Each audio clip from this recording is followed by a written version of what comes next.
How can you improve your HUT team without breaking the bank? Well, in this video, I try to answer that question and give you some market tips on players that can help you win games without costing a fortune. Now, I'm going to show you a few different players for each position, that's centers, wingers, defensemen, and goalies, and every single suggestion you can get right now on the auction house for 5,000 coins or less. Before we get started, if you're new to the channel, please don't forget to subscribe for more NHL 25 videos. And if there's anyone that you've tried out that you feel is a budget beast here in NHL 25, and I don't mention them in the video, please leave a comment down below letting other people know to try these cards out. Now, the first position I'm going to try and help you out with is the center position. And of course, we all know Connor McDavid, Nathan MacKinnon, and Austin Matthews. And while all of these cards are obviously amazing, they're higher overall, some of the highest overall cards you can get, here's a couple of players that I suggest that can really help improve your team without costing 100,000 coins. My first suggestion is Bo Horvat of the New York Islanders. He's 81 overall with 84 speed, a decent shot, okay hands and checking, but what's really important is that at 81 overall, he has 83 faceoffs. If you get two-way forward on, that gets bumped up to 84 faceoffs, and he becomes one of the best faceoff takers in the entire game, even though he's only an 81 overall. Now, the difference between winning and losing faceoffs could be the difference between winning and losing a game. Winning a faceoff means you have more possession of the puck, and overall, Bo is one of the better cards you can get for a budget. Now, there's currently 5 different Bo Horvats available for 5,000 coins or less. But of course, the market is going to fluctuate, especially with the game fully releasing on Friday. But as for right now, my number one budget B center is Bo Horvat. Another very good center is Sean Monahan of the Columbus Blue Jackets. Very comparable to Bo Horvat, his defensive category not as good, but he is a little bit taller. Again, what's important is that this card's going to help you win draws, and he does also have the two-way forward synergy. And my last suggestion is William Karlsson of the Vegas Golden Knights. Of the 3, William Karlsson is the best skater, but he does have the worst faceoffs of the 3, though he does have two-way forward. You can get it up to 83, which is way better than majority of centers in the entire game right now. Now, those are my top 3 picks for budget beast centers in the game right now. However, let me know down below if there's somebody you suggest instead. Let's move on to my budget beast defenseman here in Hockey Ultimate Team. My number 1 budget defenseman right now is Rasmus Andersson of the Calgary Flames. 84 acceleration, 85 speed. His shot's not great and hands aren't great, but defensively and checking, he's really good. He also has a two-way defenseman synergy to help him out on endurance and stick checking. Defense is a little bit harder to come by so early into the game. While he might not have the best accuracy for a shot, overall, he's my number 1 pick for budget defenseman. My next pick is Seth Jones of the Chicago Blackhawks. And if you didn't get in on that pre-order Seth Jones, the 79 overall version is still a great card. With the two-way defenseman synergy on, his stick checking goes up to an 84, he has 84 speed, and he's a 6'4" D-man. A lot of people that play NHL prefer size on defense, and if you're one of those players, I would take Seth Jones over Rasmus Andersson. Even though I think Andersson is better overall, I prefer smaller players. One thing I will say for left-handed defensemen, if you can find a Samuel Girard for less than 5K, I would pick him up. There's one up right now for 7. Now, I know this entire video is cards that are under 5K, but I really think that Samuel Girard at 80 overall might be one of the best defensemen in the entire game right now. So if you do manage to find one of these Samuel Girards at the price that you like, please go pick him up. 7K I think is a steal for this card.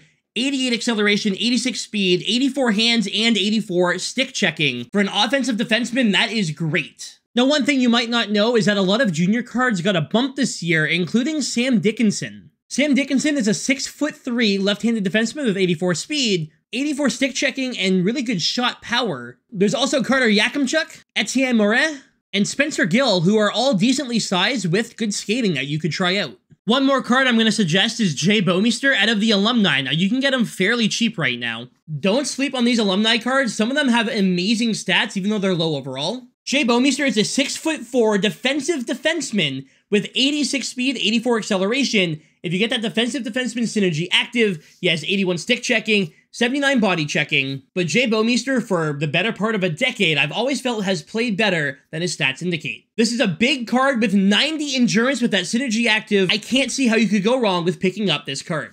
A couple other budget beast defensemen I would suggest are Jonas Brodin of the Minnesota Wild, Justin Falk of the St. Louis Blues, and Jamie Drysdale of the Philadelphia Flyers, who has 85 acceleration and 86 speed. Again, if you have any suggestions regarding defensemen that you think are budget beasts, cards that you can get fairly cheap but will play a big game for you, please leave a comment down below and try and help out as many people as we can get a good team without breaking the bank. We're going to move on to wingers right now, and we're going to have some players with size and some players with skill. Starting it off is one of the most surprising cards in the game right now, Anthony Mantha of the Calgary Flames, who is a 6'5" forward with 87 speed. This Anthony Mantha card single-handedly helped me win multiple wildcard games. He's big, he's fast, his checking doesn't make any sense in my opinion, but I can tell you firsthand that this card is an absolute beast. Sticking with the Calgary Flames, we're going to go with Jonathan Huberdeau. Offensively, one of the better well-rounded cards you can get with 85 speed, 84 acceleration, a decent shot, and amazing hands. This is a great card to get on a budget. If you're looking for pure speed, Anthony Duclair is the way to go. 85 acceleration, but 89 speed on a 77 overall card. I believe Bacon Country used to call this Nang. And another great offensive card here is Nikolai Ehlers of the Winnipeg Jets. 86 acceleration, 87 speed, a really good shot, and really good hands. And you can get Nikolai Ehlers for very cheap. Earlier, there were multiple up for around $3,500, but there's still one up right now for less than $4K. Now we're going to take a quick detour here, and I'm going to list a couple of players who you could play on the wing who are technically centers. They might not have that face-off ability to help you down the middle, but these are great cards to still have on your team. When we're talking about pure skill, don't look any further than Trevor Zegras. 84 acceleration, 87 speed, a great shot, great hands, great puck control. However, this year he does not have the skilled up ability. Another card I'd be looking to pick up would be Logan Cooley from Utah. He's 80 overall with 88 acceleration, 86 speed with a decent shot, but those hands and that puck control is very high. And then there's one more card I want to talk about who I don't think you should be getting, even though it's a great card. And that's going to be Jonathan Drouin of the Colorado Avalanche. Now, why do I think that you shouldn't get this card? 86 acceleration, 87 speed, shots okay, great hands. Seems like a card everyone should pick up, right? Well, added into the collection recently is this card of Jonathan Drouin, which realistically should be earnable if it's based like the other cards like the Tyler Seguin that we have right now.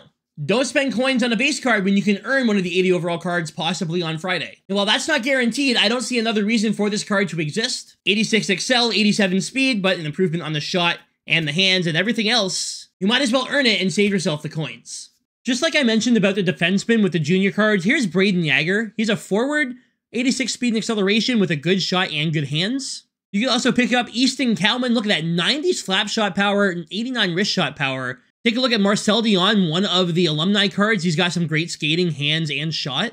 Tidja Ginla with a great shot on him. They've really given the junior cards the bump. Like Alex Blay has some stats that are in the 90s. It's better than a lot of NHL players. One more player you could look at would be Michael Rasmussen of the Detroit Red Wings. If you are someone who prefers size, Michael Rasmussen is 6'6", but he does have 86 speed. Good strength and body checking. If you're somebody who prefers that kind of player, there you go. And then one more quick one I'll show for wingers would be Pavel Buchnevich, 6'1" forward with 87 speed. Probably the most well-rounded card I've shown for wingers so far. If you have any other suggestions for wingers on a budget, let us know down below. And let's get into the goalies where, let's be real, I'm going to tell you goalies who are tall. Darcy Kemper of the LA Kings. He's 6'5". Joel Hofer of the St. Louis Blues is also 6'5". Matt Murray of the Toronto Maple Leafs, also 6'5". But my number one suggestion for goalies on a budget to pick up right now, also from the Toronto Maple Leafs, is Anthony Stolarz. Anthony Stolarz was my favorite goalie in all of NHL 24. He's cheap and he's 6'6". The only other goalie close to this would be Sebastian Cossa of the Grand Rapids Griffins. Cossa being a higher overall, he's also 6'6". However, the cheapest one up is 10K. And then also in the Leaf system is Dennis Hildeby. Hildeby is 6'7", but he's expensive. Still, if you're able to find one, you might as well try him out. Year in and year out, it seems that size is the most important thing when it comes to goalies. If you have any other suggestions for tendies, let me know down below. I'm currently using Connor Hellebuck, but before that, I was using Cam Talbot, and he was getting the job done for me. And make sure not to use Darren Pang, who is 5'5". If you use Darren Pang, you're gonna have a bad time. Anyways, y'all, that's gonna do it for my Budget Beast video. Let me know down below who I missed. I'll be back again here on the channel with another video tomorrow. But for now, I'm gonna get out of here. I cannot wait for the first event of NHL 25 and to get a look at that XP path. We should have a much better look of how Hut's gonna be for the next few months. And we'll finally get some new content to really help improve our teams. Anyways, y'all, I'm out of here. Thanks for watching. Stay frosty.